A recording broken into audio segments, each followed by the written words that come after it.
Well, this is an impressive center with a lot of important work that's happening here. This is a historic mission, by the way. I mean, if you think about it, there's nothing to model this after, because this has never happened before. I think we have a lot to be proud of in the first 10 days, 11 days, 12 days of implementation, where we have faced real challenges along the way, including over the weekend, but also an exciting opportunity. So this will be the journey to sort of get through the 21 points of the plan, to get through all the things that we're trying to achieve is not going to be a linear journey. There's going to be ups and downs and twists and turns. But I think we have a lot of reason for healthy optimism about the progress that's being made. One of the reasons why I wanted to come today is sort of get a sense of the workflow, get a sense of the organization, and get a sense of the needs. It is increasingly, while you see a lot of uniforms here, including from partner nation states that have come, and of course with the Israelis who are hosting us and are a key part of this, you're starting to see more of a presence from State Department and related entities as well, and that will continue to grow as we can provide personnel on things like emergency response, the coordination of humanitarian assistance, and things of that nature. So you're starting to see that presence here grow. But a lot of good progress is being made on a number of fronts, and you can break this out in a number of ways. The first is the maintenance of the current ceasefire, of the current peace that we're confronting. And that involves two things. Number one, deconflicting from any flashpoints that may come up. We need to understand, the world needs to understand that on the other side of that yellow line there is still a terrorist group that remains armed, and we've seen them take actions against their own population. I think it's important, by the way, that there be more media coverage given to the fact that Hamas has brutalized Palestinians, has brutalized Gazans over the last few days, and that's something to point to. But all of that has to be managed to make sure that in addition to that we don't have any flashpoints that could derail the broader process. At the same time, the coordination of humanitarian assistance. And there's humanitarian assistance that is now flowing into those places beyond the yellow line, but that involves coordinating with all of these different organizations from around the world, including international organizations and charity groups. That's a massive undertaking to coordinate all of that and that be distributed safely. That's just beyond the yellow line. Behind the yellow line, there's another effort going on of humanitarian assistance, which is even broader, because those areas are safe, those areas are secure. So that's happening. At the same time, it's this work on creating an international stabilization force. It involves bringing together all the nation states that are offering to provide personnel and resources. So structuring what that stabilization force will look like, lining up all the countries that are willing to provide either money or personnel or a combination of both, and then getting the right international mandate, whether it's the UN or an international agreement, working through that to make sure that that entity, that security force, can exist, can function, is funded, understands what its mission is clearly, and can execute it effectively. And then beyond that, of course, is the long term, the reconstruction, the rebuilding, the creating conditions so that never again will we see what happened on October 7th, so that you can actually be in a place that no longer has elements operating within it that are a threat to Israel or to their own people, for that matter. And of course, that's a longer term plan, and that's something that's also key to all of this. It's the goal we're all trying to get to. But before we can get to that goal, we've got to get through the process that we're involved in right now, which is making sure the ceasefire holds without anything disrupting it, making sure people are getting the life-sustaining aid that they need in a way that's not being looted or stolen or diverted in any way, and at the same time creating the conditions for the stabilization force to come in as soon as it possibly can be put together to provide what we need, the stabilization we need, in order to move to the further phases of this plan. All right? Yep. Yes. About President Trump in his time interview talked about the case of Moran Barghouti, the Palestinian prisoner, saying that he's considering raising it. Do you want Israel to release him? I can't hear what you're asking me because there's some buzz going on here. I'll shut up. Moran Barghouti, the Palestinian prisoner, President Trump in his interview with Time said that the U.S. was considering asking Israel to release him. Is that something that you were asking? You're talking about the one from the U.S.? Moran Barghouti, the Palestinian prisoner? I don't have any news for you on that today. Obviously, we'll work that through our embassy here and our diplomatic channels, but we don't have anything to announce on that. The Palestinian prisoner, the Palestinian activist, Moran Barghouti. I don't know why I can't hear you. Sorry. I'm sorry. Moran Barghouti's case. Yeah, I don't have any update for you on that. Yes, go ahead, please. First of all, welcome to Israel. Second, there has never been anything like this in Israel. But it makes you think, does Israeli military decisions regarding Gaza are taken effectively in DC? And if the IDF will identify that Hamas is rearming and regrouping, can we independently renew the fighting, or we should ask for I think everybody involved in this would like to see this not happen again. But if we are in the Middle East, well, I don't think there's any country in the world. If there is a reason to renew the fighting, should we apply for permission from the Trump administration? Yeah, I wouldn't phrase it that way. I think the bottom line is that there's no nation on earth that's contributed more to help Israel in its security.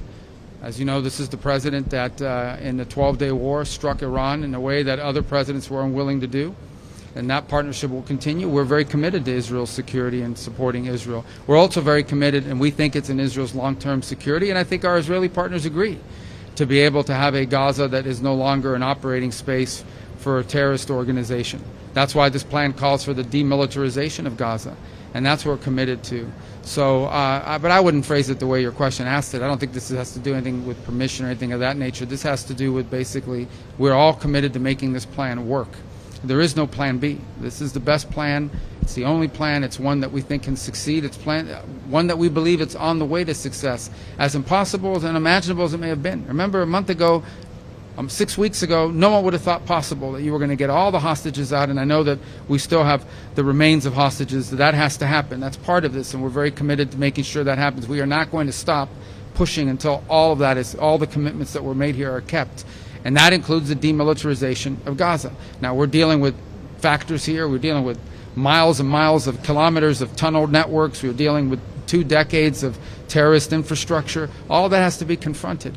And we'll do that together with Israel.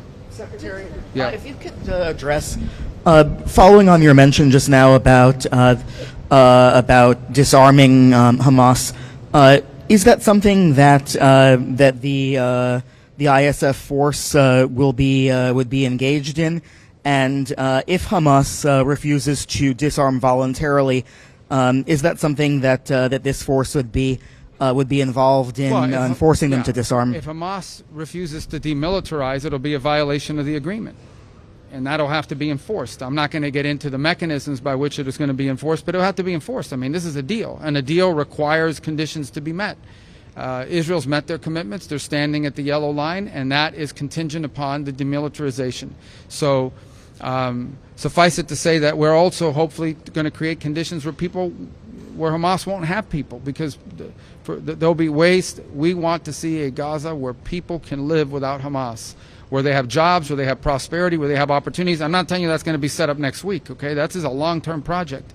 But what I am saying to you is that we want to create the conditions, we want to help create the conditions here so that people in Gaza don't have to be terrorized by Hamas, and in fact have lives, jobs, businesses, and a better future, and are completely uninterested ever again in joining, supporting, or being held captive by a terrorist group.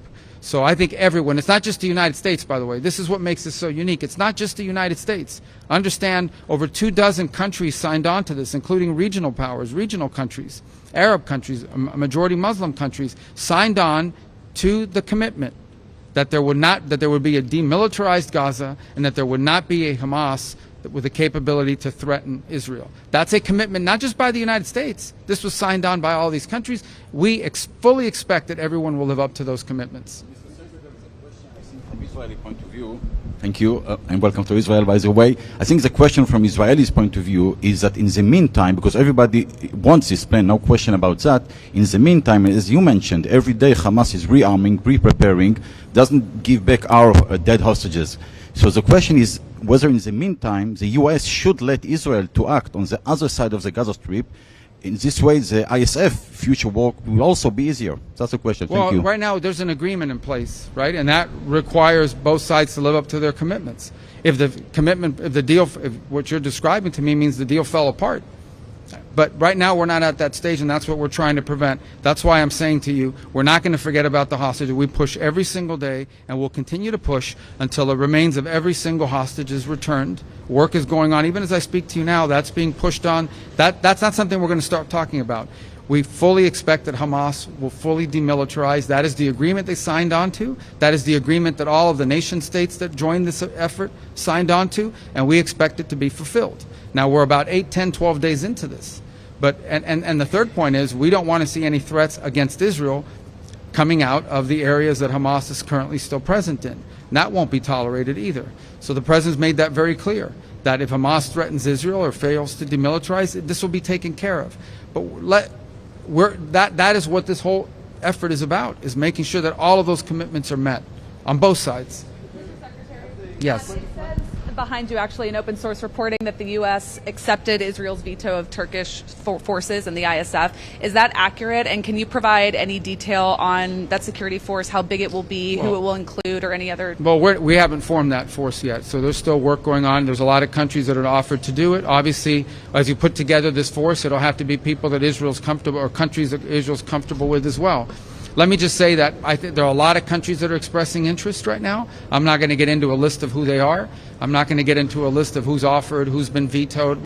Into that. Suffice it to say that there are plenty of countries that have offered and are interested in participating. I also think it's fair to these countries they need to know what they're signing up for, which is why the work is ongoing to create what is the security force, what is their mandate, what is their command, under what authority are they going to be operating, who's going to be in charge of it, what is their job, I mean, how is it going to be resourced, how is it going to be sustained and paid for, what are the rules of engagement. There's a lot to work through. That's why there's all these people working in this building. So part of getting people to sign up is you have to tell them what they're signing up for.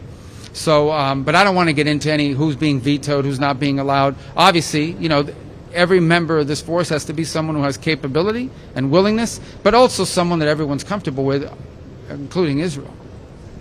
If I could, right next to you stands the print of the Trump's 20-point plan, and as we can see in number 4, within 72 hours, Israel should take in all Israeli living and deceased hostages. Those 72 hours have passed a long time ago, and we're not seeing those hostages being returned fully. Is the U.S. doing enough for that? And my second question is... Yes, the U.S. is doing more than anybody else is for that, and we're going to continue to do for that, and it's going to happen.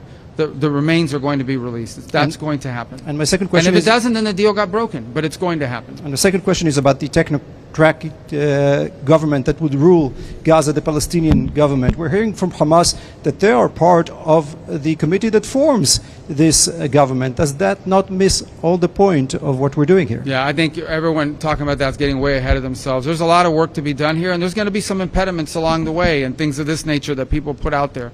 Suffice it to say that everyone that signed on to this plan, all of these other countries agreed, and everyone agreed that Hamas cannot govern and cannot be involved in governing the future of Gaza. Everyone's agreed to that. Okay, so that has to be part of this, but we're not at that stage yet. Remember, we are still at the stage, even as all that's being worked on, we're at the stage of just trying to maintain the ceasefire. We're trying to be at the stage of getting humanitarian assistance to flow. We're trying to get to the stage of ensuring that all the commitments made, including the hostages, are lived up to. We're still at that stage where we have to ensure that there are no threats against Israel emanating from Gaza, because there are still terrorists inside of Gaza, particularly behind that yellow, or in front of that yellow line. So we're at that stage, and that's what everyone here is working on, even as we work on the other elements of the plan that you're outlining. This is a long-term plan. Before you get to all these 20 points and you get through all of this, is going to require a lot of work over a long period of time. All of that work is ongoing. We're not even 2 weeks into this. I think the progress that's been made in 12 days or 14 days since this was originally agreed to is historic and extraordinary. There's nothing to compare this to. There's no other effort in modern history that you could look at and say, this is just like that. This is something very difficult, but worth doing. It'll be historic if it can be pulled off. We're committed to making sure that it happens. It will change the character. It will change Israel's security in the long term. It will change the character and the nature of the region in a positive way. We are committed to making that work, and we're committed to ensuring that every one of these points is lived up to. But it's not going to be an easy ride. There are going to be bumps along the road, but we have to make it work. There is no other alternative, and we feel good about the progress that's being made. Every day that goes by, it gets better. We have work to do, guys. We still need more people involved in this. We still need more ideas more commitments to be lived up to. So this is going to be a journey, but it's one worth taking because we think it leads to something very special. Do the U.S. see for the Palestinian Authority in Gaza the day after? You know, we've heard about a lot of plans that was done by the Palestinian Authority. The Palestinian Authority? Yeah, that's Mahmoud Abbas Authority. Yeah, look, again, I mean, obviously, you know, and I've expressed and we've expressed our concerns about the Palestinian Authority as it stands today. It's certainly needed reform. As far as what role it's going to play in the future of Gaza, That's yet to be determined, if any role at all. We don't know. I mean, that's what's being worked on. Again, this is very complex. I mean, we are dealing with 30 or 40 years of mistakes, 30 or 40 years of terrorism, 30 or 40 years of deeply embedded problems, and we're about 14 days into this agreement. So right now we're trying to get through this, and part of that, the long-term governance of Gaza, that is not Hamas, it's not a terrorist organization. That's work that's going to need to be done. I mean, I can't prejudge what that's going to look like now, because that's going to be something that has to be worked on collectively with Israel, with partner nation states, and something everyone has, for it to work, everyone has to agree to it. For that to work, everyone has to agree to it. The work is happening, but we're not at that stage where I can tell you this is what it's actually going to look like. Nobody can tell you that. But I can tell you what it can't look like. It cannot be a place that is governed by anyone who wants to use it as a launch pad for attacks against Israel. If it is, then there'll be another war. There won't be any peace. There will never be peace as long as there's an area or a territory that's being used as a launch pad to threaten Israel's security. Everyone understands that, and everyone that signed on to this deal understands that. On humanitarian aid, you mentioned that that's going to be coordinated through here. I wonder if you could say what the role of the UN will be, and specifically what role Unrwa might play in. Unrwa's not going to play any role in it. Okay. Unrwa's not going to play any role in it. The UN is here. The UN is. We're seeing the work they're doing. The World Food Program. There's also not-profit NGOs, humanitarian assistance organizations that are involved in this. Samaritan's Purse. So it's a conglomeration of about 8 to 12 groups that are here. The United Nations is here. They're on the ground. We're willing to work with them if they can make it work, but not Unrwa. Unrwa became a subsidiary of Hamas. And so when you're talking about disarming Hamas, there's been some discussion of a program to buy back weapons. Well, there's a lot of ideas floating out there. So Ultimately, how seriously is that? Well, I don't know, but look, there's a lot of ideas out there about that. The bottom line is, you can't have any of the elements of terrorism. You can't have tunnels. You can't have rockets. You can't have anything that threatens Israel's security. I point back to the answer I just gave. If Israel's security is threatened, if 5 years from now, 3 years from now, 2 years from now, Gaza is a place where people who want to destroy Israel are able to operate from with impunity, there's not going to be peace. Everyone knows that. Every country that signed on to this understands that. It is one of the principles that's outlined here. That cannot be the outcome. The outcome needs to be a Gaza where people have jobs and a life and a better future, and people aren't thinking about, how do I kill Israelis, how do I attack Israel? Because if we can't reach that point, then there's not going to be a peace. There's not going to be an enduring peace. You can't be at peace with elements that want to destroy you and kill you and carry out another October 7th. Everyone recognizes that. But there's a lot of work that we need to do to achieve that. We're not there today, 14 days, 13 days after this deal was signed. But I can tell you we've made more progress in 13 days than anyone thought possible. We've come a long way. This is the first mile in a very long journey. We've got a long ways to go, but we're optimistic that it's heading in the right direction. We are better off today than we were yesterday, and better off yesterday than the day before, but no one is under any illusions. There's a lot of hard work ahead. There'll be bumps along the road. There'll be threats to this peace that emerge that we're going to have to confront, but there are also some exciting opportunities as well that we want to make sure that we are pursuing. Could I follow? Yeah. Another topic, talking about annexation. You were using the term Judea and Samaria a few months ago. Okay, there will be no annexation, but I'm wonder if you're still obligated to the name or the term Judea and Samaria. I don't play semantic games. Well, who else? Could I follow up on the annexation? You and the President, Vice President voiced opposition to annexation. Do you have the word from the Israelis that they're not going to go ahead with this in the West Bank? This was a vote that they took in the Knesset. From what it was explained to me, it was elements that tried to use it to embarrass Netanyahu while the Vice President was here. Suffice it to say, we don't think it's going to happen, and more importantly, it's not, from a legislative standpoint, structured in a way that could happen.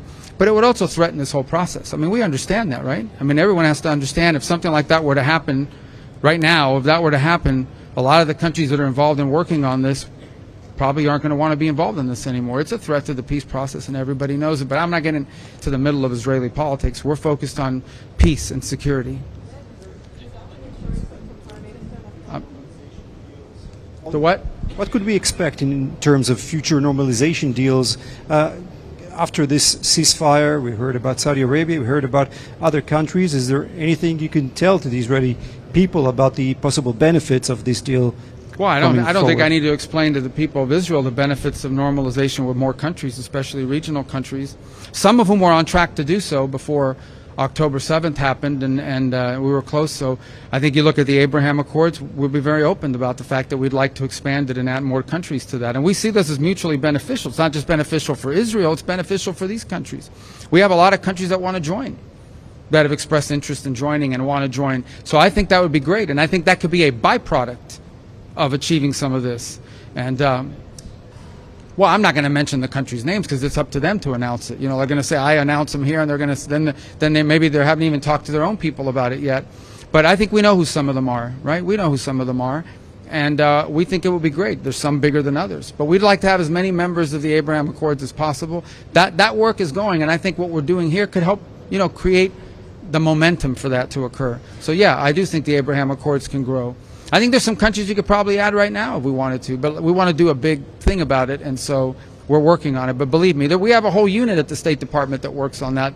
Problem is, some of them are here working on this now, but they can work on two things at once. If I what could else? follow I got a up on couple the more. ISF, Mr. Yeah? Secretary, is it the U.S.'s intent to deploy the ISF as a UN peacekeeping force under a UN Security Council We haven't resolution? decided. Maybe. We don't know. I mean, we're maybe one route. The problem is that some of these countries can't participate in this unless they have a mandate from the UN, as an example. So maybe it'll be a UN resolution. That's one route. We could have an international agreement as well. We're working through that. I mean, we'll find the right formula to do it. It may be the UN.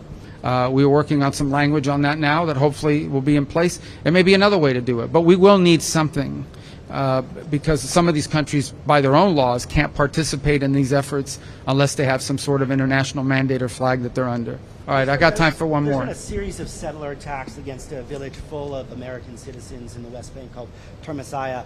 I was just wondering if you had seen any of the videos of these attacks. I'm aware of the incidents, and I've seen, I mean, not recently, I've seen them, some of the ones that have been posted and some of the things on social media. Our embassy has worked on that topic and has expressed a U.S. opinion to the government.